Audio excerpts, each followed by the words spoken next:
Good morning, dear student. I am Rupak Shah from the Millennium School, South City, Lucknow. Today we will be doing the lecture number 2 for the chapter Force and Laws of Motion.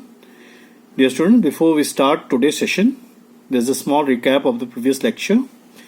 Students, you have studied about force and their types. Balanced force, already we are told that there are two opposite forces acting on the body. If both the forces are equal, their net force becomes zero, and either motion is not possible or the body moves with a constant speed. And second, unbalanced force, where the forces are not equal, either F1 is greater than F2 or F2 is greater than F1. So if F1 is greater than F2, the resultant force or a net force cannot be zero. The motion is possible with a change in the velocity, either the velocity increases or velocity decreases. So these are the conditions for the balanced and unbalanced force, and these concepts should be clear with everybody. Inertia, that we have already taken. Property of any body to resist any change due to the applied force, and this property depends upon the mass. And I told in the last lecture that if the mass is more, the inertia property will be more, and if the mass is less, the inertia property will be less. So with the help of example, we have explained to you that a heavy body will resist any change and will not come to the state of motion very easily, where any lighter body, if applied with the force, will come to the motion quickly. And let's come to the Newton's first law that we have explained. Body remains in the state of rest or in uniform motion unless until it is acted by some external unbalanced force. Dear student, please understand one thing, that body remains in the state of rest or in uniform motion. That is a condition for the balanced force, and it comes in the change of motion or leaves the state of rest only when it is applied with the external force. So these are the contents that we have discussed in the last video. So today we will be taking some more examples for the inertia and Newton's first law, which will make your concepts more clear. Let's take the first one. Passenger fall backward and forward when bus suddenly starts or stops. Now you have generally seen that when you are in a bus or in a train, when the bus or a train suddenly starts, you tend to fall backward. Or when we come into the motion and then suddenly the bus stops, we tend to fall forward. Can you justify this? So we are going to justify in terms of inertia here. When the bus suddenly stops or starts, let us take the start situation first. When the bus suddenly starts, our lower body comes in motion, but the upper body comes or remains in the state of rest. Now can you imagine why? Because lower body is in a contact of the bus. So as soon as the bus starts, your lower body will also go with the bus, but your upper body, due to the mass, will resist the change and will try to remain in the rest. कहने का मतलब ये है कि जो नीचे वाला portion जो हमारा लोअर बॉडी है वो बस के कांटेक्ट में है तो वो मोशन में आ जाएगा, पर जो ऊपर वाला पार्ट इनर्शिया की वजह से किस में रहेगा वो रेस्ट में ही रहेगा. So it will remain in the rest. Therefore the passenger will fall backward. Vice versa, if the bus stops suddenly, our lower body comes in the rest, but upper part remains in the state of motion. यानी जैसे बस रुकेगा हमारी lower body रुक जाएगी, पर ऊपर वाला पार्ट या अपर पार्ट जिसमें मास है, it will continue in the state of motion. So as a result, we'll try to fall forward. यानी बस के जैसे हम स्टार्ट करते हैं, लोअर पोर्शन मोशन में आएगा, बट ऊपर वाला पोर्शन रेस्ट में होने की वजह से हम पीछे चले जाएंगे. और जब बॉडी या कोई बस रुकती है तो वहां पे आपका लोअर पोर्शन तो रेस्ट में आ जाएगा, पर चूंकि हम बस के साथ चल रहे थे तो हम मोशन में रहेंगे. So this are the situations where we find that when the bus suddenly stops, we tend to fall forward, and it starts, we tend to fall backward. So these are the situation where inertia is acting due to the mass. Let's take the example number 2 again. When we beat carpet with a stick, dust particles comes out. Now what is the reason? When we beat the carpet comes in the state of motion, but dust particle remains in the state of rest. So in this situation, we are finding that one body remains in the state of rest and other comes in the motion due to the inertia, and as a result, the dust particles which are initially entangled with the carpet will come out from the carpet and will start getting detached. So these are the situations where you have to understand the inertia is applied. Let's take one more example. Leaves are detached from the tree if it is shaken vigorously. So the situation is same here. When we are shaking the tree vigorously, your tree will come in the state of motion, but leaves will remain in the state of rest. So as a result, what will happen? The leaves will start falling and it will be detached from the tree. So there are the situations where we easily find that there is some tendency of the body to resist any change, and as a result, they remain in the state of rest and other will come into the state of motion. So these are the examples for the Newton's first law, and I hope these examples are clear with you. So now we are coming to the Newton's second law of motion. According to Newton's second law of motion, the applied force, which is called unbalanced force, is directly proportional to the rate of change of momentum. Now in this law, this word is new to you, momentum.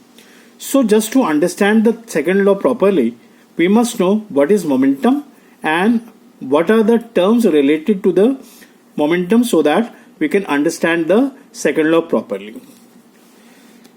So to define momentum, momentum is a physical quantity obtained by the multiplication or a product of mass and velocity.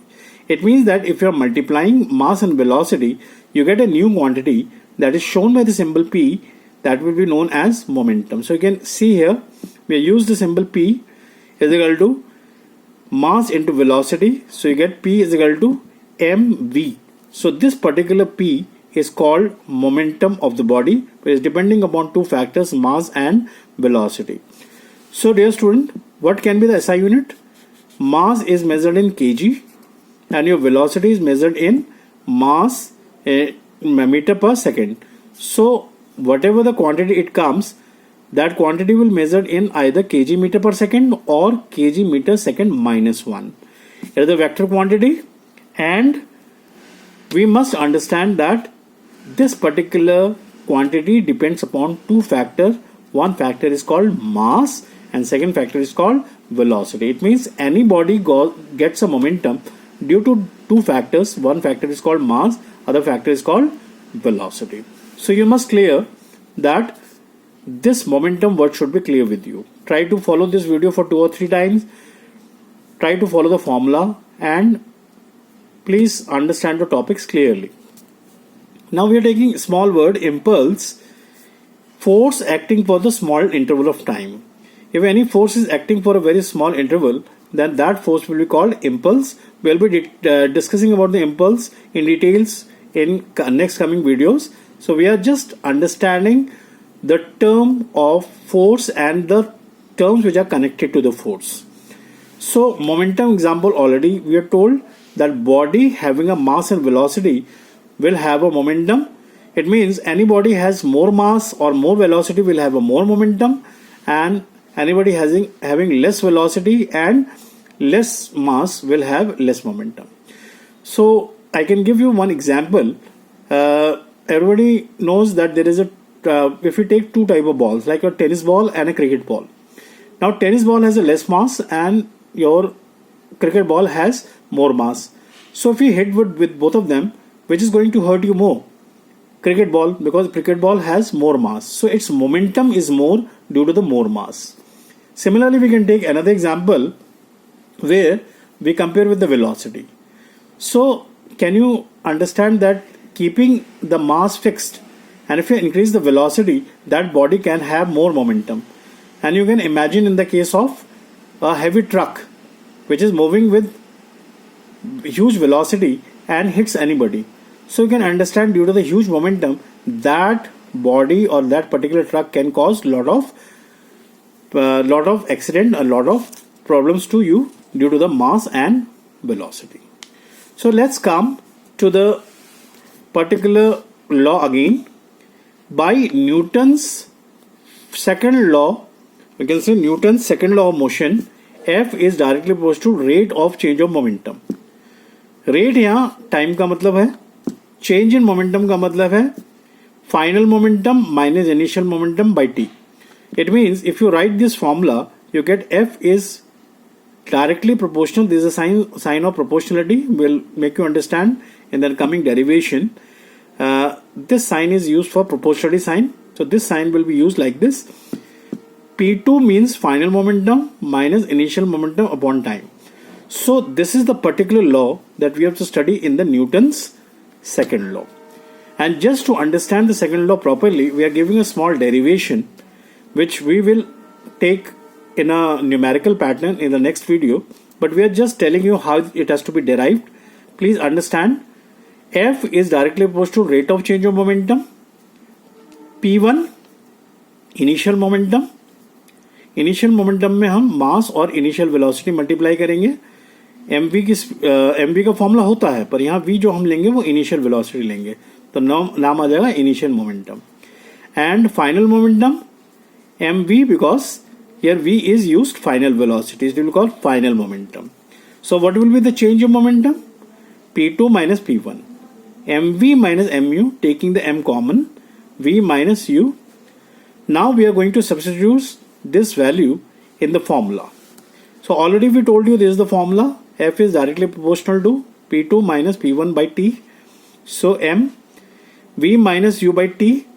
We have just substituted this value which we obtained from P2 minus P1, and what we have done, we just converted v minus u upon t as acceleration. So m remains there and this term becomes a. In physics, this sign, which is called sign of proportionality, has to be replaced by one equal to sign and one constant of proportionality. So you can see the k here. This k is called constant of proportionality, which comes to be 1 or unity.